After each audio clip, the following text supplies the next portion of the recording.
வசனம் சொல்கிறது நம்முடைய தேவன் கிறிஸ்துவுக்குள் உன்னதங்களிலே ஆவிக்குரிய சகல ஆசீர்வாதத்தினாலும் நம்மை ஆசீர்வதித்திருக்கிறார். ஆனா வசனம் அப்படி உலக பிரகாரமாக சகல ஆசீர்வாதத்தையும் ஆசீர்வதித்திருக்கிறார் என்று சொல்லவில்லை. அல்லேலூயா. ஆமாங்க, நம்ம என்ன கஷ்டத்துல இருந்தாலும், நம்ம என்ன கீழான நிலைமைகள்ல இருந்தாலும், நமக்கு உலக பிரகாரமாக இருக்கக்கூடிய அதிகாரங்கள் வேற, ஆவிக்குரிய அதிகாரங்கள் வேற. அல்லேலூயா. ஆவிக்குரிய அதிகாரங்கள் கிறிஸ்துவுக்குள்ள நாம எப்படி இருக்கிறோங்கிறத நாம மனசுல விசுவாசிக்கிறோமோ அதுதான் நம்முடைய அதிகாரம். அல்லேலூயா. ஆனா உலக பிரகாரமான அதிகாரங்கள் நம்ம இங்க வெளியில எப்படி வாழ்றோமோ, இப்ப எந்த கம்பெனில ஒர்க் பண்றோமோ, என்ன ஒர்க் பண்றோமோ அதுல ஒரு அதிகாரங்கள் இருக்கு. இல்ல ஃபேமிலிலனா நம்ம பெரிய ஆளுனா அப்பாவோ அம்மாவோ, இல்ல நம்ம ஒரு குடும்பத்தை தலைவர்னா அதுக்கேற்ற ஒரு அதிகாரம் இருக்கு. அது வேற. ஆனா ஏழ்மையான நிலைமையில இருந்தாலும் இயேசு கிறிஸ்துவின் அதிகாரங்கள் நமக்கு முழுமையாக இருக்கிறது.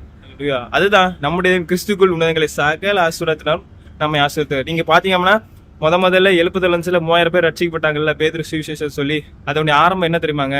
ஆரம்பம் பேதுருவும் யோவானும் அந்த இடத்துல பாக்கெட்ல காசே இல்லாம ஒரு நடக்க முடியாதவனை தாண்டி போறாங்க. அப்போ அவன் பிச்சை கேட்கறான். அப்போ பேதுரு என்ன சொல்றாரு? பொண்ணோ பொருளோ என்கிட்ட இல்ல, ஆனா இயேசுவின் நாமம் இருக்கிறது. அதாவது உலக பிரகாரமா என்கிட்ட பெருசா எதுவும் இல்ல, கம்மியா தான் இருக்குது.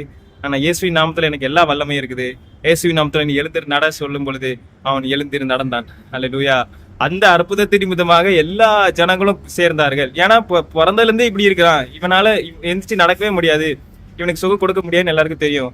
அந்த இடத்துல எல்லா ஜனங்களும் சேர்ந்து வந்தார்கள். அங்கே பேதுரு இயேசு கிறிஸ்துவை பற்றி பிரசங்கித்தான். 3000 பேர் ரட்சிக்கப்பட்டார்கள். அல்லேலூயா. அப்போஸ்தலர் பவுல் பாத்தீங்க அப்படின்னா அவரும் எல்லாமும் வச்சிருந்தாரு அப்படின்னா எல்லாமும் கிடையாதுங்க. அல்லேலூயா. ஆனா அவர் போற இடத்துல எல்லாம் இயேசு கிறிஸ்து நாமமும் அந்த நாமத்தில் உள்ள அதிகாரத்தை அவர் பயன்படுத்தினார். அல்லேலூயா. இன்றைக்கு நம்ம கிட்ட எல்லாமே உலக பிரகாரமா இருந்தாதான் நமக்கு வல்லமை இருக்குது அப்படி கிடையாது. இது வேற, ஆவிக்குரிய அதிகாரங்கள் வேற. அல்லேலூயா. நாம் எந்த நிலைமையில இருந்தாலும் இயேசுவின் நாமத்துல எல்லா ஆவிக்குரிய அதிகாரங்களும் நமக்கு உண்டு. கர்த்தர் தாமே எங்களை ஆசீர்வதிப்பார்.